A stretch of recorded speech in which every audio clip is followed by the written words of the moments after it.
రామాయంపేట మండలం అక్కన్నపేట అటవీ బీట్లో ప్లాస్టిక్ చెత్త సేకరణపై ప్రపంచ పర్యావరణ వారోత్సవాలను పురస్కరించుకుని అటవీ శాఖ రేంజ్ అధికారి విద్యాసాగర్ ఆధ్వర్యంలో ప్రజలకు అవగాహన కార్యక్రమాన్ని నిర్వహించారు. ఈ సందర్భంగా అటవీ శాఖ రేంజ్ అధికారి విద్యాసాగర్ మాట్లాడుతూ ప్రపంచ పర్యావరణ వారోత్సవాలను పురస్కరించుకుని అటవీ శాఖ ఆధ్వర్యంలో అటవీ అధికారులచే వారోత్సవాలు నిర్వహిస్తున్నట్లు తెలిపారు.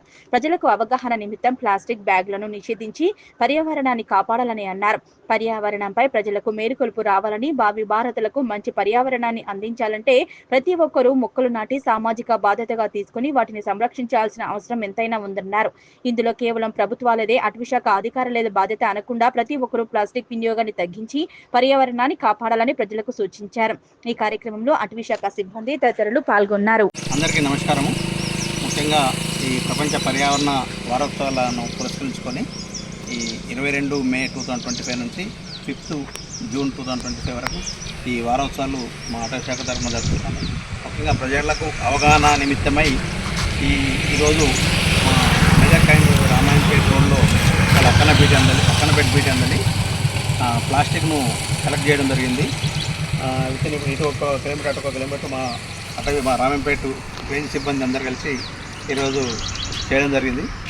సో అందులో భాగంగా ముఖ్యంగా ప్రజలందరికీ విజ్ఞప్తి ఏంటంటే ఈ విరివిగా ప్లాస్టిక్ను వినియోగిస్తున్నారు. ప్లాస్టిక్ స్థానంలో ఈ జూట్ బ్యాగులను కానీ పేపర్ బ్యాగులను కానీ వాడి పర్యావరణాన్ని కాపాడతారని మా అటవీ శాఖ తరఫున కోరుతూ ముఖ్యంగా ఈ ప్రజలలో చాలా మేల్కొల్పు కావాలి. భావితరాలకు మంచి పర్యావరణాన్ని అందించాలంటే ప్రతి ఒక్కరూ ఇందులో కేవలము ప్రభుత్వాలే బాధ్యత, అటవీ శాఖదే బాధ్యత అని పౌరులు ముఖ్యంగా గమనిస్తుంటారు. అది కాకుండా ప్రతి వ్యక్తి సామాజిక బాధ్యత గుర్తెరిగి ఈ మొక్కలను నాటి వాటిని సంరక్షించాలని కోరుతున్నాము.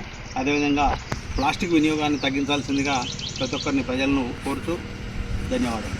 Thank you.